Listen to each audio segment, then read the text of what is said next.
لاپتہ ہو گئے یا اغوا کر لیے گئے، آپ کی پارٹی کو فرصت نہیں ہے پارٹی بچاؤ مہم سے اور بہت سارے کاموں سے، خدا را اس پر بھی کوئی بات کیجیے، ایکشن لیجیے۔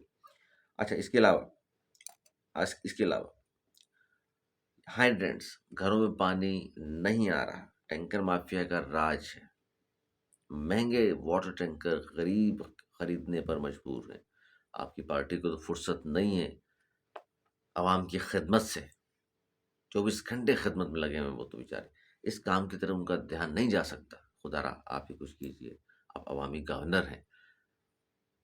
آپ کے کام نکال دیں تو آپ کی پارٹی کا رہ کچھ نہیں جاتا، مسئلہ یہ بھی ہے، لیکن پھر بھی وہ بہت مصروف ہے، ان کا کچھ نہیں ہو سکتا۔ اب آ جائیے خالد مغل صدیقی صاحب۔ خالد مغل صدیقی صاحب نے ایک انٹرویو دیا اور اس میں انہوں نے کے پی کے جو سی ایم آئے تھے کراچی، اس پر بات کی، اور اس پہ جو لب و لہجہ انہوں نے اختیار کیا اور جس طرح گفتگو کی، ہمارے سینکڑوں دفاتر بند اور فلاں فلاں فلاں فلاں، آج بھی حکومت میں 2 وزیر بنے، وہ خود بھی وزیر ہیں، شکوہ کس سے کر رہے ہیں؟ دفاتر بند ہیں آپ کے بھائی، آپ کے دفاتر اگر بانی متحدہ کی تقریر کے بعد بند ہوئے، یعنی 2016 22 اگست کے بعد، تو 10 سال سے آپ حکومت میں، ہر حکومت میں شامل ہیں، آپ اپنے دفاتر بھی نہیں کھلوا سکے، عوامی کام پھر کیا کرائیں گے آپ؟ فرماتے ہیں کہ پیپلز پارٹی نے بلایا سہیل آفریدی کو، ویلکم کیا سہیل آفریدی کو، کیا ہم بلا سکتے تھے؟ یعنی ہم تو اتنے مجبور ہیں، کیا ہم ویلکم کر سکتے تھے؟ ہاں، کیا ہم بلا لیتے؟ ہم لاڈلوں میں سے نہیں ہیں، اس لیے ہم تو نہیں بلا سکتے تھے۔ 10 سال بعد بھی آپ کہہ رہے ہیں آپ لاڈلوں میں سے نہیں ہیں۔ وہ کس نے کیا خوب مثال دی ہے نا، کہ خاتون کے 12 بچے ہو پھر بھی وہ خوش نہیں، کہ سچا پیار نہیں ملا۔ تو ہر حکومت میں شامل ہو گیا، سچا پیار نہیں ملا جناب، 10 سال میں اسے پاکستان کو سچا پیار نہیں مل کے دے رہا، وجہ کیا ہے پتہ نہیں۔ آگے جا کے فرما رہے ہیں سہیل آفریدی، آئے تو شہر ڈیوائڈ ہوا، ایک تناؤ سا بنا ہوا تھا، اللہ کا شکر ہے کوئی واقعہ نہیں ہوا۔ حیدرآباد بار میں خطاب سہیل، ان سے سوال پوچھا کہ حیدرآباد بار میں سہیل آفریدی نے خطاب نہیں کرنے دیا، تو وہ کہہ رہے ہیں میرے خیال میں پیپلز پارٹی کو بھی ادھوری اجازت ملی ہوگی اجازت دینے کی۔ طنز کیا انہوں نے کہ اجازت کسی اور سے لینی ہوتی ہے، اپنی پارٹی کے فیصلے بھی کہاں سے ہو رہے ہیں، ظاہر ہے وہ تو آپ خود کہیں گے کہ عارضی مرکز سے ہو رہے ہیں۔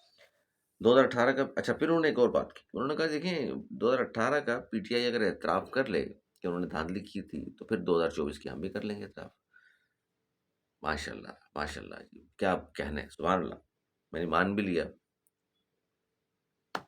اب تو اس کا مطلب وہ جو مصطفیٰ کمال صاحب نے کہا تھا نا کہ ہم وہاں گئے، تو انہوں نے کہا کہ جناب ابھی یہاں سیکورٹی والے گئے ہیں، وہ کہہ رہے ہیں ان کا جعلی مینڈیٹ ہے، فارم 47 والے، آپ خود آپ کہہ رہے ہیں، تو کیا بات کی جناب آپ کی۔ اچھا، اب آئیے بانی متحدہ نے یہ کہا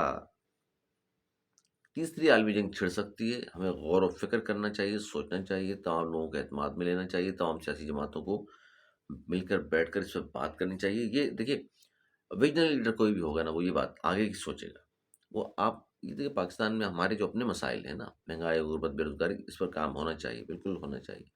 لیکن کچھ چیزیں ایسی ہوتی ہیں جو ان سے بہت زیادہ بلند ہوتی ہیں، جس طرح کی علاقائی سچویشن، خطے میں کیا ہو رہا ہے، خدا نہ خواستہ تیسری عالمی جنگ چھڑ گئی، ہمیں کس طرف کھڑے ہونا ہے، ہمیں کیا بیہیو کرنا ہے، اس سے پہلے کیا تیاریاں ہونی چاہیے، ایک سیاسی جماعت کو کیا فیصلہ کرنے چاہیے، یہ تمام کو اکٹھے بٹھا کر ایک پلیٹ فارم پر ان پر بات ہونی چاہیے۔ بڑی اچھی انہوں نے مثال دی ہے اور اچھی بات کی ہے، لیکن لگے ہوئے ہیں تو آپس میں یہاں تو ایک دوسرے سے۔ Sohail Afridi P T I کو دیکھ لو، کہہ رہے ہیں جی ثبوت دیں ہمیں کہ افغانستان والے دہشت گردی کر رہے ہیں، یار خدا کا خوف کرو یار، ہزاروں لوگ ہمارے قربان ہو گئے، دہشت گردی کا شکار ہو گئے، اور آپ کہہ رہے ہیں افغانستان کو ہم ثبوت دیں۔ سلوٹ ہے جناب آپ کو، اگلے پروگرام میں اس پہ ثبوت کی لائن لگاؤں گا میں آپ کے سامنے، آپ کے بلکہ اپنے لوگوں کے بیانات سنوا دوں گا۔ خیر امیر لیگ گنڈپور کا بیان بھی آ گیا، انہوں نے کہا یار کیسی بات کر رہی ہیں، افغانستان سے دہشت گرد آتے ہیں، دہشت گردی یہاں کرتے ہیں، اس میں کیا دو رائے ہو سکتی۔ اب آجائیے جی، ایک صاحب نے انٹرویو کیا تحریک انصاف کے، میں نے دعوی کے، میں نے عطا اللہ کا، کراچی سے آپ جانتے ہوں گے، ان سے پوچھا جی 9 مئی آپ نے کر دیا، کور کمانڈر پہ ہم ہاؤس پہ حملہ آپ نے کر دیا، شہداء کے مجسموں کی بے حرمتی آپ کر گئے، مطلب اس سے بڑے بڑے کیا بات ہو سکتی؟ پاکستان کے خلاف روز آپ بات کرتے ہیں، پاکستان کے اداروں کے سربراہان کے خلاف روزانہ آپ بات کرتے ہیں، باقاعدہ مہم چلاتے ہیں، اس کے باوجود بھی کراچی میں جلسے کی آپ کو اجازت مل گئی، اس کے باوجود بھی آپ کو جلسے کی اجازت مل گئی تو بانی متحدہ کو کیا جلسے کی اجازت نہیں ہونی چاہیے؟ اس نے تو ایک مرتبہ کہا اور معافی مانگ لی 50 دفعہ، آپ تو معافی مانگنے کو تیار نہیں ہیں۔ تو وہ کہنے لگے کہ دیکھیے بانی متحدہ کو بھی جلسے کی اجازت ہونی چاہیے، سیاست کی پاکستان میں اجازت ہونی چاہیے۔ تحریک انصاف کے سابق ایم این اے فرما رہے ہیں، اور جن کو نہیں ہونی چاہیے ان کو جلسوں کی اجازت ہو رہی ہے۔ یا تو وہ سب کچھ کہہ دیں نہیں کیا انہوں نے، اگر وہ سب کچھ کیا ہے، ہم تو کہہ رہے ہیں کیا، مطلب ثبوت موجود ہیں سارے، اس پہ یہ تو ہو ہی نہیں سکتا ہم کوئی جھٹلا سکے اس کو، پھر کیوں مہربانیاں، پھر کیوں نہیں ہو رہی پشیمانیاں، پھر معافی تلافی کیوں نہیں کر رہے؟ وہ معافی مانگنے کو تیار نہیں ہے۔ بہر کیا کہیں ہم؟ یہ خبریں جی۔ اس کے علاوہ فیصل حسین، لاسٹ میں ہم نے، ہمارے دوست ہیں، ہمارے سینئر ہیں، بڑا نام ہے کراچی کا، معروف صاحب فیصل حسین، سید فیصل حسین صاحب نے ایک بڑی زبردست بات کی، بڑی دور کی کوڑی لاتے ہیں، اور اس طرح کی سچ وہی بول سکتے ہیں، سچی بات پتہ ہو سکتا ہے بہت سارے لوگوں کو ہوگا، لیکن بولتے نہیں ہے نا سامنے آ کر۔ فیصل حسین صاحب نے ایک انٹرویو کیا، اور اس میں جو بات کی، اس پہ کمنٹ کیجیے گا آپ ضرور۔ فیصل حسین صاحب نے جو بات کی، اس نے کہا، انہوں نے کہا ہے کہ جی یہ لوگ جو بانی متحدہ کے خلاف ہوئے، کیونکہ پاکستان والے، اس کے ویسے تو کئی اسباب ہیں، لیکن ایک سبب یہ ہے کہ جو لوگ نہیں چاہتے کہ بانی متحدہ کی واپسی ہو، یعنی کہ سیاست میں واپسی ہو، کراچی میں واپسی ہو، پاکستان میں واپسی ہو، ان لوگوں نے اس دور میں، ان کے دور میں دولت بہت کما چکے تھے، وہ لندن میں تھے، ان کو پتہ نہیں چلتا تھا، اور یہاں سے جو کچھ یہ کر رہے تھے وہ دولت کما چکے تھے، لیکن بانی متحدہ کی، الطاف حسین کی موجودگی میں یہ خرچ نہیں کر سکتے تھے، کیونکہ وہاں سے ڈنڈا ہوتا پوچھ لیتے تھے وہ تو، اچھا یہ نئی گاڑی کہاں سے آ گئی، بنگلور کہاں سے لے لیا، یہ پاپوش سے کس طرح ڈیفینس شفٹ ہو گیا، کیا ایسا کر رہا ہے بھائی، یہ پیسے کہاں سے آ رہے ہیں، وہ تو پوچھ لیتے، حساب لے لیتے یا حصہ لے لیتے، کچھ نہ کچھ طرح کی بات ہوتی۔ تو انہوں نے کہا کہ اس دولت سے انجوائے کرنے کے لیے ضروری تھا کہ سسٹم سے اپنے آپ کو یہ الگ کر لیں۔ 22 اگست کے بعد ان لوگوں کی ہاں وہ کہتے ہیں کہ 22 اگست کے بعد ان لوگوں کے لائف سٹائل دیکھ لیجئے، ان 10 سالوں میں کہاں سے کہاں چلے گئے۔ 22 اگست ہوا، مہینے بعد ہی آپ نے دیکھا ہوگا کہ لائف سٹائل چینج ہونا شروع ہو گئے تھے۔ اچانک سے دولت تو نہیں آ گئی تھی نا، دولت تو تھی، خرچ وہ کہہ رہے ہیں نہیں کر سکتے تھے ان کی وجہ سے، وہ ڈرتے تھے۔ تو اس کے بعد وہ کہہ رہے ہیں کہ دیکھ لیجئے اچانک پیسہ تو نہیں آ گیا، تو یہ ایک وجہ، بہت سارے اسباب کے ساتھ ساتھ ایک وجہ وہ کہتے ہیں یہ بھی تھی، یہ لوگ چاہ رہے تھے ایسا ہو جائے، اور انہوں نے پھر بڑی جلدی جلدی جلدی سب کچھ کام کر بھی لیا، حالانکہ اگر اس شخص سے تقریر کر کے معافی مانگ لی اسی دن تو یہ اسٹینڈ کرتے، لیکن ان کو ان چیزوں کی بھی جلدی تھی۔ بہرحال فیصل حسین صاحب کا ایک تجزیہ ہے، اور حقائق کے بڑا قریب قریب لگتا ہے، تو اس پہ اپنا تجزیہ بھی آپ دیجیے، اپنا اس پہ میسج ضرور کیجیے گا، اپنا اس پہ اندازہ ضرور شیئر کیجیے گا کہ کس حد تک اس بات سے متفق ہے سید فیصل حسین صاحب کی۔ اور فیصل صاحب اس طرح کی بہت ساری باتیں بڑی دور کی کوڑی بھی لاتے ہیں، جس سے مجھے معلوم ہے، ذاتی طور پہ جانتا ہوں، بہت سارے لوگوں سے ناراض بھی ہوتے ہیں، لیکن بہرحال یہ تھا آج کا پروگرام۔ کچھ خبریں رہ گئی ہیں، خاص طور پہ 2 3 نئی جو سیاسی جماعتیں بنی، اقرار، ریحام خان، دیگر، اس پر ہم بات کریں گے کہ پس پردہ کیا محرکات ہیں۔ اور جب ہم نے شروع میں بات کی تھی ارشد ذکی صاحب کی، تو میاں صاحب، میاں نواز شریف صاحب کے اجازت کے بعد ان کو اپوزیشن لیڈر بنایا گیا۔ اس کی پس پردہ کہانی پوری کیا ہوئی وہ میں بتاؤں گا، وہ میں آپ کو بتاؤں گا کہ پس پردہ کہانی کیا ہوئی، میاں صاحب کیوں مان گئے، بڑی زبردست کہانی ہے بھی۔ اور مصطفیٰ آپ صاحب 24 گھنٹے سے پہلے یو ٹرن، وجہ اس کی بتا چکا، جو چیزیں رہ گئی ہیں اگلے پروگرام میں اس میں ڈسکس کریں گے۔ لیکن آپ لوگ جنہوں نے، آپ کی بات کر رہا ہوں، جنہوں نے ابھی تک میرا یوٹیوب چینل سبسکرائب نہیں کیا، ضرور سبسکرائب کر لیجیے، اور بیل آئیکن پریس کر دیجیے تاکہ آنے والی ویڈیو کا آپ کے پاس نوٹیفیکیشن پہنچ جائے۔ اپنا بہت خیال رکھیے گا، مجھے اجازت، مارنے